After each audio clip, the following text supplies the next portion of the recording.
Hi ಸ್ನೇಹಿತರೆ, ನೀವು ನೋಡ್ತಾ ಇದ್ದೀರಾ ಸಾಧನ ಶಂಕರ್ ಅಕಾಡೆಮಿ ಶಿಕಾರಿಪುರ. ಸೊ ಸ್ನೇಹಿತರೆ, ಸೂಪರ್ 6 ಅಂದರೆ 6 ಪ್ರಶ್ನೆಗಳನ್ನು ಇವತ್ತು ನಾನು ನಿಮ್ಮ ಜೊತೆಗೆ ಚರ್ಚೆ ಮಾಡ್ತೀನಿ ಸ್ನೇಹಿತರೆ. ಅದು ಕೂಡ ಕಾಂಪಿಟೇಟಿವ್ ಎಕ್ಸಾಮ್ಗೆ ಪದೇ ಪದೇ ಬಂದಿರತಕ್ಕಂಥ ಪ್ರಶ್ನೆ. ಹಾಗಾದರೆ ಪದೇ ಪದೇ ಒಂದೇ ರೀತಿಯಲ್ಲಿ ಪ್ರಶ್ನೆ ಬರ್ತಾ ಇದೆಯಾ?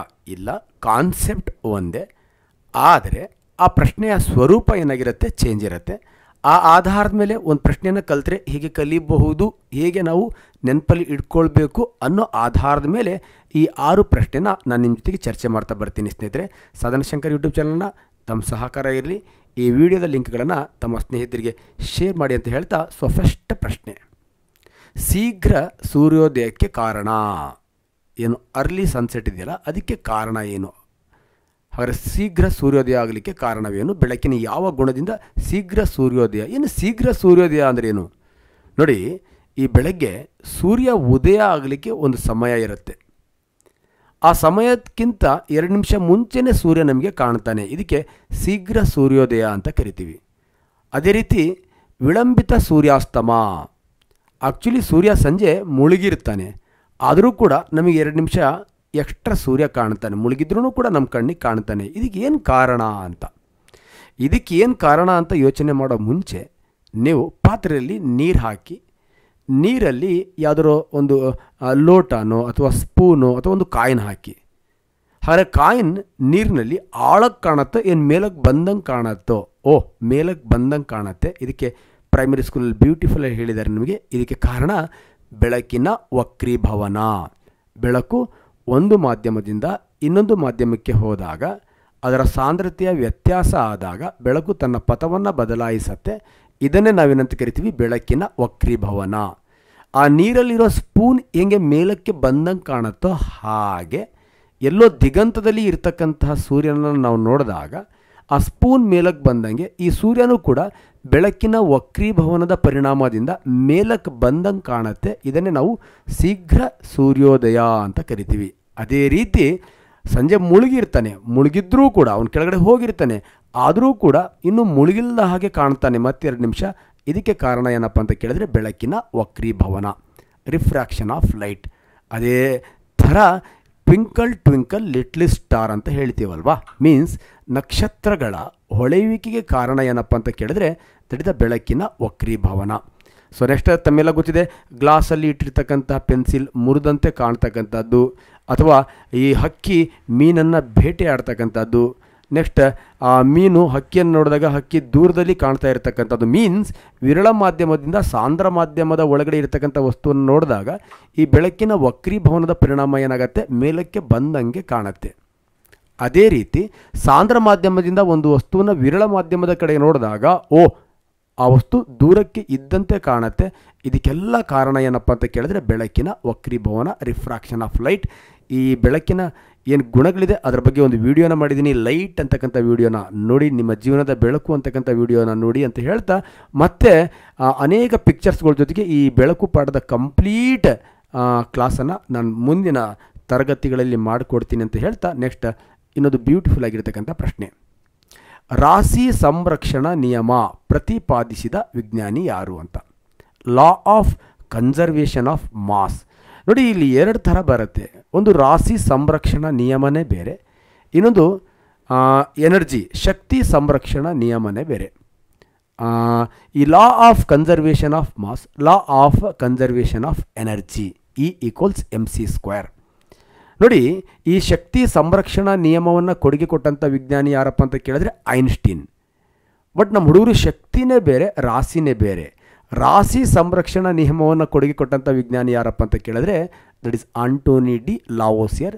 ಇವನನ್ನು ಆಧುನಿಕ ರಾಸಾಯನಶಾಸ್ತ್ರದ ಪಿತಾಮಹ ಅಂತ ಕರಿತೀವಿ ಸ್ನೇಹಿತರೆ. ಈ ಕಾಂಟ್ರವರ್ಸಿ ಎಕ್ಸಾಮಲ್ಲಿ ಆಗಬಾರ್ದು ಅಂತ ನಾನು ಇದನ್ನು ನಿಮ್ಮ ಜೊತೆಗೆ ಎಕ್ಸ್ಪ್ಲನೇಷನ್ ಮಾಡಿದ್ದೀನಿ. ತಮ್ಮೆಲ್ಲರಿಗೂ ಗೊತ್ತಿದೆ, ನೀರನ್ನು ಕೃತಕವಾಗಿ ತಯಾರಿಸಿದ ವಿಜ್ಞಾನಿ ಸರ್ ಹೆನ್ರಿ ಕ್ಯಾವೆಂಡಿಸ್. ಹೈಡ್ರೋಜನನ್ನು ಕಂಡುಹಿಡಿದ ವಿಜ್ಞಾನಿ ಯಾರಪ್ಪ ಅಂತ ಕೇಳಿದ್ರೆ sir Henry Cavendish. Next, John Berzelius. ಈ ಮರಳು ಇದು ಒಂದು ಸಂಯುಕ್ತ, ಈ ಮರಳು ಅಂತಕ್ಕಂಥ ಸಂಯುಕ್ತದಲ್ಲಿ ಸಿಲಿಕಾನ್ ಇದೆ ಅಂತ ಹೇಳಿ ಮರಳಿಂದ ಫಸ್ಟ್ ಸಿಲಿಕಾನನ್ನು ಬೇರ್ಪಡಿಸಿದ ವಿಜ್ಞಾನಿ ಯಾರಪ್ಪ ಅಂತ ಕೇಳಿದ್ರೆ ಜಾನ್ ಬರ್ಜಿಲಿಯಸ್. ಅಷ್ಟೇ ಅಲ್ಲ, ಈ ಜೀವಬಲ ಸಿದ್ಧಾಂತ, ಸಾವಯವ ರಾಸಾಯನಶಾಸ್ತ್ರದ ಉಗಮಕ್ಕೆ ಕಾರಣವಾಗಿರತಕ್ಕಂತಹ ಜೀವಬಲ ಸಿದ್ಧಾಂತ ವೈಟಲ್ ಫೋರ್ಸ್ ಥಿಯರಿಯ ಪ್ರತಿಪಾದಕ ಯಾರಪ್ಪ ಅಂತ ಕೇಳಿದ್ರೆ ದಟ್ ಇಸ್ ದ ಜಾನ್ ಬರ್ಜಿಲಿಯಸ್ ಸ್ನೇಹಿತರೆ. So next one of the very very important, ಅತ್ಯಂತ ಹಗುರವಾದ ಅನಿಲ. ಆಲ್ರೆಡಿ ಲಾಸ್ಟ್ ವಿಡಿಯೋದಲ್ಲೂ ಕೂಡ ಹೇಳಿದ್ದೀನಿ, ಇಲ್ಲೂ ಸ್ವಲ್ಪ ಕಾಂಟ್ರವರ್ಸಿ ಮಾಡ್ಕೋಬೇಡಿ, ನೆನಪಲ್ಲಿ ಇಟ್ಕೊಳ್ಳಿ. ಅತ್ಯಂತ ಹಗುರವಾದ ಅನಿಲ ಅಂದರೆ ಹೈಡ್ರೋಜನ್. ಯಾಕಂದರೆ ಹೈಡ್ರೋಜನ್ದ ನ್ಯೂಕ್ಲಿಯಸ್ನಲ್ಲಿ ಪ್ರೋಟಾನ್ ಇರಲ್ಲ. ಅತ್ಯಂತ ಹಗುರವಾದ ಅನಿಲ ಅಂದಾಗ ನಾನು ಕಾಂಪಿಟೇಟಿವ್ ಎಕ್ಸಾಮ್ ಹುಡುಗರಿಗೆ ಕೇಳಿದಾಗ ಕೆಲವರು ಹೀಲಿಯಂ ಅಂದ್ಬಿಡ್ತಾರೆ. ಹೈಡ್ರೋಜನ್ ಹಗರಾನೋ ಹೀಲಿಯಂ ಹಗರಾನೋ ಅಂದರೆ ಪಕ್ಕ ಹೈಡ್ರೋಜನ್ನೇ ಹಗರ. ಹೈಡ್ರೋಜನ್ನ ನ್ಯೂಕ್ಲಿಯಸ್ಸಲ್ಲಿ ಪ್ರೋಟಾನ್ ಇರಲ್ಲ. ಇದು ನ್ಯೂಟ್ರಾನ್, ಪ್ರೋಟಾನ್ ಇರುತ್ತೆ, ನ್ಯೂಟ್ರಾನ್ ಇರಲ್ಲ. ಹೀಲಿಯಮ್ದ ನ್ಯೂಕ್ಲಿಯಸ್ನಲ್ಲಿ 2 ನ್ಯೂಟ್ರಾನ್ ಇರುತ್ತೆ. ಹಾಗಾದ್ರೆ 2 ನ್ಯೂಟ್ರಾನ್ ಇರುತ್ತೆ ಅಂದರೆ ಹೀಲಿಯಂ ಸ್ವಲ್ಪ ಭಾರ ಇರುತ್ತೆ. ಬಟ್ ಹೈಡ್ರೋಜನ್ ಆಪ್ಷನಲ್ಲಿ ಇಲ್ಲ ಅಂದರೆ ಹೀಲಿಯಂ ಸೆಕೆಂಡ್. ಅದು ಅತ್ಯಂತ ಹಗುರ ಇರುವ ಜಡ ಅನಿಲ ಯಾವುದು ಅಂತ ಕೇಳಿದ್ರೆ ಹೀಲಿಯಂ. ಯಾಕಂದರೆ ಹೈಡ್ರೋಜನ್ ಜಡ ಅನಿಲ ಅಲ್ಲ, ಹೀಲಿಯಂ ಜಡ ಅನಿಲ. ಈ ಕಾಂಟ್ರವರ್ಸಿನ ತೆಲ್ಲಿಟ್ಕೊಳ್ಳಿ ಸ್ವಲ್ಪ, ಕ್ಲಿಯರ್. ವಿಶ್ವದಲ್ಲಿ ಅತಿ ಹೆಚ್ಚಿನ ಪ್ರಮಾಣದಲ್ಲಿ ಇರತಕ್ಕಂಥ ಅನಿಲ ಯಾವುದು ಅಂತ ಕೇಳಿದ್ರೆ ಹೈಡ್ರೋಜನ್. ವಿಶ್ವದಲ್ಲಿ ಅತಿ ಹೆಚ್ಚಿನ ಪ್ರಮಾಣದಲ್ಲಿರ್ತಕ್ಕಂಥ ಜಡ ಅನಿಲ ಯಾವುದು ಅಂತ ಕೇಳಿದ್ರೆ ದಟ್ ಇಸ್ ದ ಹೀಲಿಯಂ. ಅರ್ಥ ಆಗಿದೆ ಅಂತ ಅನ್ಕೋತೀನಿ ಸರ್. ಹಾಗಾದರೆ ಇದರಲ್ಲಿರ್ತಕ್ಕಂಥ ಅತ್ಯಂತ ಹಗುರವಾದ ಅನಿಲ ಯಾವುದು ಅಂತ ಹೇಳಿದ್ದಾನೆ. ಬಟ್ ಇಲ್ಲಿ ಹೈಡ್ರೋಜನ್ ಆಪ್ಷನಲ್ಲೇ ಇಲ್ಲಲ್ಲ ಸರ್. ಎಸ್, ಈಗ example Priyanka versus Pinky. Okay, that is short name ಇರುತ್ತಲ್ವ. ಹಾಗೆ ಈ ಕಾಮನ್ ಹೈಡ್ರೋಜನ್, ಸಾಮಾನ್ಯ ಹೈಡ್ರೋಜನನ್ನು ಮತ್ತೊಂದು ಹೆಸರಲ್ಲಿ ಕರಿತೀವಿ ಪ್ರೋಟಿಯಂ ಅಂತ, ಕ್ಲಿಯರ್.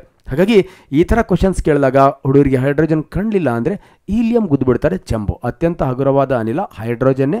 ಹೈಡ್ರೋಜನಿಗೆ ಇರ್ತಕ್ಕಂಥ ಇನ್ನೊಂದು ಹೆಸರು ಪ್ರೋಟಿಯಂ. ಹಾಗಾಗಿ which is the right answer? B is the right answer ಸ್ನೇಹಿತರೆ. ಅರ್ಥ ಆಗಿದೆ ಅಂತ ಅನ್ಕೋತೀನಿ.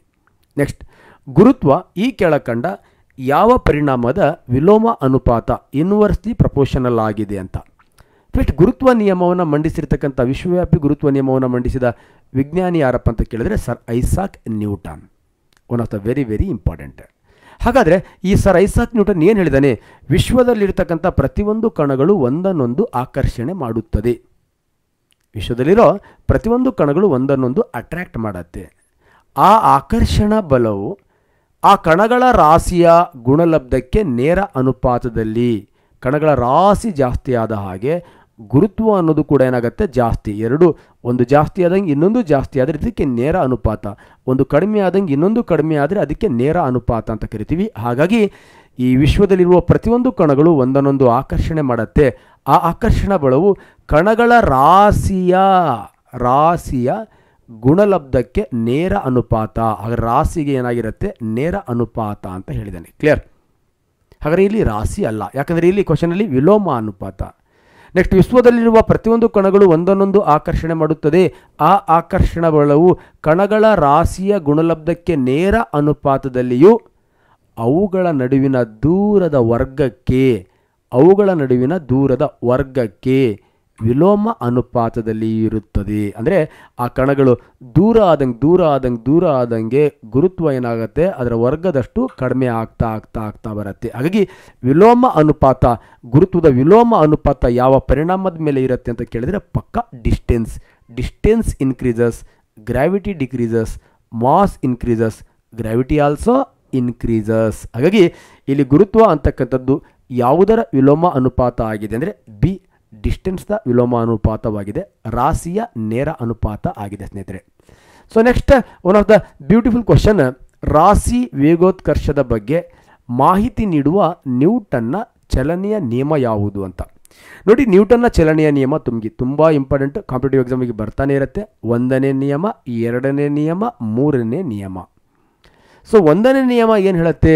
ಒಂದು ಚಲನೆಯಲ್ಲಿರ್ತಕ್ಕಂಥ ವಸ್ತು ಯಾವಾಗಲೂ ಚಲನೆಯಲ್ಲೇ ಇರುತ್ತೆ, ಅಥವಾ ನಿಶ್ಚಲ ಸ್ಥಿತಿಯಲ್ಲಿರ್ತಕ್ಕಂಥ ವಸ್ತು ನಿಶ್ಚಲ ಸ್ಥಿತಿಯಲ್ಲೇ ಇರುತ್ತೆ. ಇದಕ್ಕೆ ಲಾ ಆಫ್ ಇನರ್ಸಿಯಾ, ಜಡತ್ವ ಅಂತಲೂ ಕೂಡ ಕರಿತೀವಿ ನಾವು.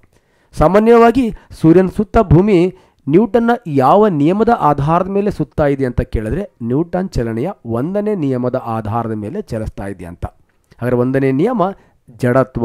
ಇದರ ಮೇಲೆ ತುಂಬ ಅಪ್ಲೈಡ್ ಕ್ವಶನ್ಸ್ಗಳು ಬರುತ್ತೆ. ನಾವು ಎಕ್ಸಾಂಪಲ್, ಒಂದು ಕಾಯಿನನ್ನು ಇಟ್ಕೊಂಡು ಪೇಪರನ್ನು ತೆಗೆದಾಗ ಕಾಯಿನ್ ಅಲ್ಲೇ ಬೀಳುತ್ತೆ, ಅಥವಾ ಒಂದು ವೇಗವಾಗಿ ಹೋಗುತ್ತಿರುವ ವಾಹನ ಕಾರ್ ಅಂತ ಅಂದ್ಕೊಳ್ಳಿ, ಗಾಳಿ ಇಲ್ಲವೆಂದು ಅಥವಾ ಗಾಳಿಯ ಪ್ರತಿರೋಧ ಇಲ್ಲವೆಂದು ಭಾವಿಸಿ ಒಂದು ಬಾಲನ್ನು ಮೇಲಕ್ಕೆ ಎಸೆದಾಗ ಕಾರ್ ಹೋಗ್ತಾ ಇದೆ ಅಂದರೆ ಕಾರಲ್ಲಿ ನಾನು ಹೋಗ್ತಾ ಇದ್ದೀನಿ, ನನ್ನ ಜೊತೆಗೆ ಬಾಲು ಹೋಗ್ತಾ ಇದೆ, 3 ಸ್ಪೀಡ್ ಏನಾಗಿರುತ್ತೆ? ಒಂದೇ ಇರುತ್ತೆ.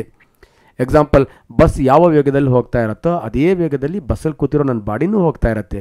ಬಸ್ಸಿಗೆ ಬ್ರೇಕ್ ಹಾಕಿದಾಗ ನಾನು ಬ್ರೇಕ್ ಹಾಕಲ್ಲ, ಮುಂದಕ್ಕೆ ಹೋಗಿ ಬೀಳೋ ಹಾಗಾಗತ್ತೆ. ಇದಕ್ಕೆ ಕಾರಣ ದಟ್ ಇಸ್ ಇನರ್ಸಿಯಾ, ನ್ಯೂಟನ್ನ ಚಲನೆಯ 1ನೇ ನಿಯಮ. ಇದರ ಬಗ್ಗೆ ಕಾಂಪಿಟೇಟಿವ್ ಎಕ್ಸಾಮಲ್ಲಿ ಕ್ವಶನ್ಸ್ಗಳು ಬರ್ತಾ ಇರುತ್ತೆ.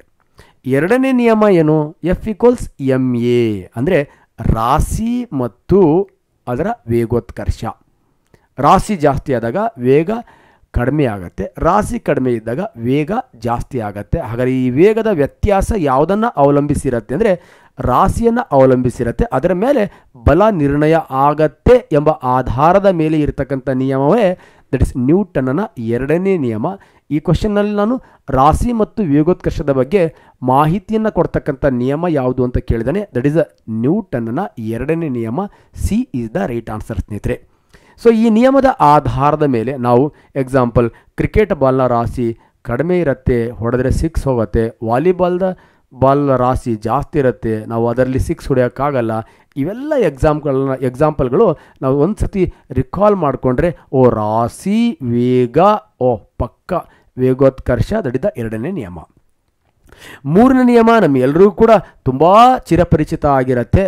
ಆ ಚಿರಪರಿಚಿತ ಆಗಿರತಕ್ಕಂಥ ನಿಯಮ ಯಾವುದಪ್ಪ ಅಂತ ಕೇಳಿದ್ರೆ ದಟ್ ಇಸ್ ಕ್ರಿಯೆ ಮತ್ತು ಪ್ರತಿಕ್ರಿಯೆಗಳು ವಿರುದ್ಧ ಇರುತ್ತೆ ಮತ್ತು ಸಮ ಇರುತ್ತೆ. ಈಜು ಹೊಡಿತೀವಿ, ನೆಕ್ಸ್ಟ್ ರಾಕೆಟ್ ಮೇಲಕ್ಕೆ ಹೋಗ್ತಕ್ಕಂಥದ್ದು, ನೆಕ್ಸ್ಟ್ ಗುಂಡು ಹೊರಗಡೆ ಬರ್ತಕ್ಕಂಥದ್ದು, ಇವೆಲ್ಲವೂ ಕೂಡ ಕ್ರಿಯೆ ಮತ್ತು ಪ್ರತಿಕ್ರಿಯೆ ಇತ್ತು ಅಂದರೆ 3ನೇ ನಿಯಮ. ಈ ಥರ ಕ್ರಿಯೆ ಪ್ರತಿಕ್ರಿಯೆ 3ನೇ ನಿಯಮ, ರಾಶಿ ಮತ್ತು ವೇಗೋತ್ಕರ್ಷ 2ನೇ ನಿಯಮ, ಜಡತ್ವ 3ನೇ ನಿಯಮ. ಇದರ ಉದಾಹರಣೆಗಳನ್ನು ನಾವು ಒಂದು ಸತಿ ಸರಿಯಾಗಿ ನೋಡಿಕೊಂಡ್ರೆ ಕಾಂಪಿಟೇಟಿವ್ ಎಕ್ಸಾಮಲ್ಲಿ ಬರ್ತಕ್ಕಂಥ ಎಲ್ಲ ಪ್ರಶ್ನೆಗಳನ್ನು ನಾವು ಈಸಿಯಾಗಿ ಚೆಕ್ ಮಾಡ್ಬೋದು ಸ್ನೇಹಿತರೆ. ಹಾಗಾದರೆ ನಾವು ನ್ಯೂಟನ್ ನಿಯಮ ನೋಡಿದ್ವಿ, ಗುರುತ್ವದ ನಿಯಮ ಇದ್ರ ಮೇಲೆ ಕ್ವಶನ್ ನೋಡಿದ್ವಿ, ಅತ್ಯಂತ ಹಗುರವಾದ ಅನಿಲ ನೋಡಿದ್ವಿ.